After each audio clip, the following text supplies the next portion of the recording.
Hello, and welcome to Candidates Up Front. This is a public interest election program of Berks Community Television and the League of Women Voters of Berks County. Our May 16th primary election is coming up. Democrats and Republicans will vote for judges, school directors, and county, township, borough, and city officials. The deadline to register to vote is May 1st. To check your voting status, go to votepa.gov. That's vote.pa.gov. You can register, change your party, locate your polling place, or apply for an absentee or mail-in ballot. The deadline to register is May 1st. The deadline to apply for a mail-in ballot is May 9th. The League is interviewing those candidates who wanted to be interviewed in contested races. For each race, the candidates will get the same basic questions and the same amount of time to answer them. Hello, I'm Renee Dietrich, a member of the League of Women Voters of Berks County. The featured office today is Reading Mayor. The mayor controls and is accountable for the executive branch of city government. Executive and law enforcement powers are vested in the mayor. The mayor is responsible for preparing a balanced budget, developing administrative policies, and hiring, with council approval, a managing director. The mayor needs to have lived in the city continuously for 1 year, immediately preceding the primary, and continue to reside in the city throughout his term in office. The position is full-time, 4 years, and the current salary is $92,000 per year. There are 6 Democrats filed to be on the ballot: Celine Ekval, Robert Melendez, Nelton Menon, Maria Vialis, Eddie Moran, and Maria Arias. Each candidate's views are their own and not those of the League or BCTV. Today, my candidate is Eddie Moran. Welcome. Thank you. So let's start by having Eddie tell the viewers about himself and why he is running for mayor. Thank you. Good morning. First I want to thank you for the opportunity given to express our thoughts and our intentions to make the city of Reading a better place to live. The reason why, I decided to run for re-election, as you know, I am the current mayor, and I felt that, we have done some great things. The community has enhanced in many different ways. We have created some amazing opportunities and continue to grow. However, I feel that the work is not done yet. We have planted seeds to see our community growth, but with the very unfortunate worldwide pandemic, some of the intended projects were put on halt.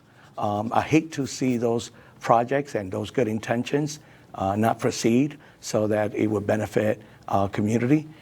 So again, my intentions were the fact that I think this work should still be done. Thank you. Now, tell us what education, experience, and background you bring to the position of mayor. All right. Well, to start by acknowledging I have been the mayor for the last 3 years, in addition to have held other elected positions. I'm a graduate of Fort Hamilton High School. I went to John Jay College of Criminal Justice for a short period of time. But I think my life experience is the most valuable that this seat would gain. A lot of people may not know, I worked with a state assembly member, which is equivalent to the state rep. And back in the 90s in New York, I was involved very heavily in community activism. I was also elected in 1992. We're not going to say my age. I was very young, I'll say, as a state Democratic leader, known as a state committeeman in the 51st Assembly District in New York. So those experiences was able to bring me to, when I came to Reading, an interest to continue to serve and continue to be a productive member of my community in different ways. So I was a school board member for 6 years, where I helped and assisted in balancing budgets, and continue for the last 3 years as a mayor. So I think that is my strongest qualifications, that the community would want to have, somebody with experience, somebody who has the knowledge of what's going on. Okay, now, there are many conflicting views sometimes. So my question is, what personal qualities do you have that would help you be an effective mayor? Again, I think that being a family member, a family man, being married to my lovely wife for 27 years, being a father of two amazing children, twins, one of them diagnosed with special needs, and the other one is so-called typical, who I'm very proudly like to say that he graduates with his master's right here from a local institution, Arvernia, this coming May. Knowing the needs of the community, being able to recognize the needs of the community, being part of the community, walking the community, going to events in the community, being involved with not-for-profit organizations, being a volunteer for different services such as Little League Baseball, a challenging program.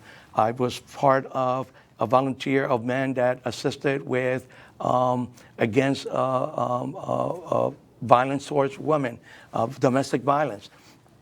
And so, all of those qualities as a human being would help you make decisions that is going to enhance the quality of life in the city of Reading. Thank you. Now, if elected, what are your priorities for the city? And here we'll give you 2 minutes. Yeah. Well, there are many. Like I stated, a lot of great things have occurred, from funding sources that I have created, some amazing relationship. I often use the word synergy. I have been able to utilize those synergy that I often talk to create relationship with not only local elected officials, county, state, and even federal, to create opportunities for our city, to enhance the beautification of our city and grant funding. I want to make sure that we can continue on that road. In fact, during my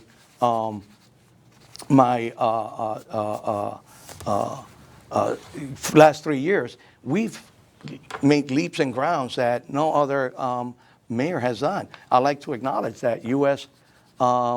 Weekly, if you look at U.S. News, they acknowledge that out of 150 metro areas in the United States, they found Reading to be 74th best place to live, 10th best place to retire, 4th in best places to live in Pennsylvania, and 21st most safest place to be in Pennsylvania.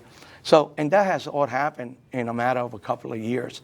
If we remember, the city was in catastrophe and was considered one of the poorest cities in the country. Not to mention that we were in Act 47. And I was able to successfully work along with a team that assists me to exit Act 47. So those are the kind of accomplishments that you want to continue to have in our city and see our city progress. So I will continue to commit to find all the funding possible to make sure that the city of Reading is recognized worldwide. Well, what are your ideas to make Reading a more attractive place for families? When I decided to run 3 years ago, I did it because I fell in love with the city of Reading when I first moved, and I didn't want to move out. I mentioned my children a few minutes ago. One of the main reasons then was that I was, as a school board member then, I was really upset that I would see our children go for post-secondary education outside of the city and wouldn't return because there weren't opportunities for them, whether it was employment or the housing stock. It wasn't where they feel safe. I didn't want my son to go out and get an education and not return, and somewhat forcing me to move out. I wanted to make sure that this community had a sense of family, a sense of community. I wanted to make sure that we did everything possible to beautify our communities, our streets, our facade, our businesses. So, my intentions is, again, to make this a community that's family-oriented. Remember some of the past, but to try to be creative in some of the new. Be innovative. Well, now how about making it an attractive place for business?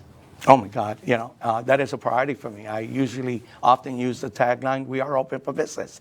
In fact, just yesterday, I was honored to be in the ribbon cutting of a new supermarket on Schuylkill Avenue, which is somewhat considered a healthy food desert, produce desert. And, we were able to assist in the collaborations with them to make sure that they got all the permits, all the zoning necessary to open up. Since I have been in office, it's an honor to say that I have had the honor of seeing over 1,500 new small businesses come to fruition. That's at least as many permits that we have given to create new businesses. I will continue to commit to that, continue to find resources and funding sources to assist those communities that, those businesses rather, that could use a little help. Some of them may not still be here. As we know, we had this thing called a pandemic that shut down. But we have to make sure that they are not forgotten, that we continue to find resources and the assistance, because their success is our success. The success of our businesses is the success of our community. Thank you. Let's talk about public transportation, both within the city and between the city and other cities. So would more public transportation help Reading residents and businesses? And if so, how should we go about getting it? Yeah, that's definitely a big one, because this city was actually built for walk to work. As a consequence, many of the major manufacturers that we once had are no longer here, therefore creating a void for employment opportunities and having a need to have more vehicles, creating a parking issue, a parking problem. So public transportation is key. It definitely gives me great honor to acknowledge that I'm one of 3 committee members for the Schuylkill County Passenger Railroad here in Berks County. And there's 9 of us to 3 different counties. We're closer than ever to bring back passenger rail to the city of Reading, will connect us with the downtown of the city of Reading, with hopefully to Philadelphia, therefore creating some, again, transportation opportunities. And when those opportunities come, it will be a need for additional transportation locally. Thank you. Reading has an aging infrastructure, and in the case of technology, not enough of it. How could we bring these up to date? I am truly committed. In fact, we have invested so much funding into infrastructure in the last 3 years. It's an honor to say that when it comes to parks and recreation, we invested $10 million to create, beautify our city parks and recreation centers. In fact, I'll take this opportunity to acknowledge what pride it gives me to being able to create 2 all abilities playgrounds in the city of Reading, which has never been the case. And that is something very personal to me. We also invested $4.5 million for city infrastructure, city properties, including fire stations, the libraries, the rec commission, HVAC systems, and of course IT. Of course, we also have invested close to $10 million in street pavement. We did 4 miles of street pavement last year. This year, we set to begin within the next 2 weeks to pave another 6 miles of street pavement in our city. So infrastructure is very important to beautify and make it a city that we're proud of. Now, Reading has an aging housing stock. Many absentee landlords and more rented than owner-occupied houses. How would you address these issues to improve the city? Of course, we want to make sure that our city codes and zoning are enforced. We do what is known as a city charter that they should be obliged by. But we're also going to try to find some funding, appropriate funding, to assist those community members. I mean, I'm honored to say that constantly seek opportunities. We created the Gateway Project, and we created many other projects that is affordable housing.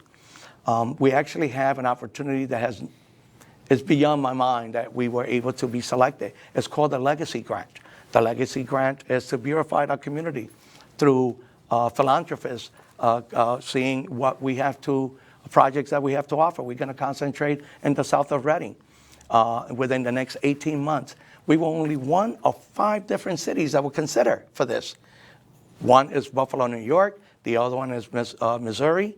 and Reading being fifth, one town in Puerto Rico, and one town in Dominican Republic. So we're going to capitalize on that opportunity for that legacy program to make sure that the world gets to see what we have to offer and the potential that the city of Reading has. Now, most of the time, Reading is a safe place to work, live, and visit. Yet, there's violence related to drugs, gangs, and so forth. What can the city do to thwart this violence? You know, obviously, we're not immune to the problems that are happening nationwide. That's a nationwide problem that, unfortunately, has been seen after the pandemic, but it doesn't mean that we ignore it. We cannot just say that more policing is going to solve the problem either. We have to invest in non-for-profit organizations that assist in the root problems of poverty. I have been able to invest $5 million of ARPA funding for non-for-profit organizations that assist with root causes such as housing, youth education, gun violence. Talking about gun violence, the Department of Police received a $2.7 million recently to address gun violence and prevention. But we have to continue to invest in our not-for-profit and work with the partners. We have to work with the Reading School District. We have to work with community faith-based organization. And most importantly, we have to work with the community. We have to hear the needs of the community. Also our youth. We have to work very closely with the youth. I started a program last year with the youth. So we want to make sure that we continue to do that. Now, the city has 3 unions. How do you view the relationship between the mayor and the unions? And what is your philosophy on collective bargaining with the union? Well, you know, as a former union member myself, I know what a union could provide. I'm honored to say that the minute I got into office, not long thereafter, I made it a mandate that every employee, whether part-time, minimum wage was $15 an hour. I've had an incredible relationship with the unions.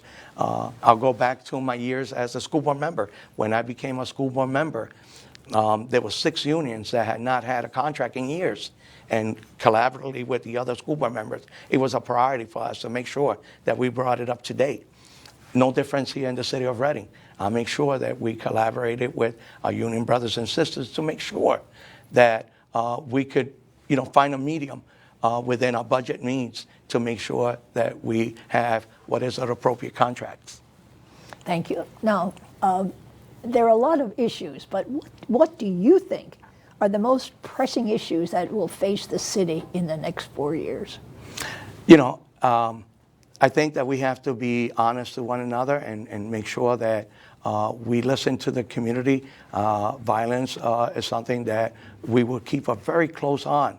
But most importantly, beautifying the community and making sure that a community has every resource possible to increase our housing stock, including our businesses that we mentioned earlier. You know, we have to make sure that we invest in what is going to assist with beautifying our community. You know, we're going to try to create facade programs, grants. We're going to do small business grants. So again, we have to work with the community to make sure that we listen to the needs of the community. Okay, thank you. Now, running for office can be very expensive. How are you financing your campaign? Again, you know, we depend on supporters that believe on the candidate. I believe that, you know, whenever somebody is running for office, if somebody feels that they're the candidate, they're going to try to get individuals to give funding sources. So we reach out to everyone that believes in the cause, that is willing to assist in the campaign. So again, this is all through the ethics that the Board of Election has provided to make sure that we get the funding through the appropriate ways that individuals want to assist. For our home viewing audience, I want to just tell you that the League has an online voters guide. It's vote411.org. Candidates for township and borough offices are putting their information on vote411.org. And candidates running for the 18 school districts are putting their information on 411.org. So please be prepared to vote by looking up vote411.org. Now we've come to that time where you make a closing statement. So tell all our viewers why they should vote for you. I think that I am the most qualified candidate, being the incumbent mayor. Have learned a lot. I have surrounded myself by an amazing team of professionals that help me or advise me on the bigger picture issues. You are only as good as your team around you. And also because I have been here, I walk the streets every day, I go to the events every day, I know the needs of the community. And my heart is truly for the needs of our community. Thank you, Mr. Moran, for sharing your views with us. Viewers, please remember that there are 5 additional candidates for mayor on the Democratic ballot: Celine Ekval, Robert Melendez, Nelson Manon, Maria Vialis, Eddie Moran, and Maria Arias. You can vote for one of the 6. So thank you for watching Candidates Up Front. You will find the Candidates Up Front interviews on BCTV and on its website and its YouTube page. And for more information on candidates, you can go to the League's online voters guide, vote411.org. Or you can contact Berks County Election Services, elections@countyofberks.com. Their phone number is 610-478-6490. And thank you for watching Candidates Up Front.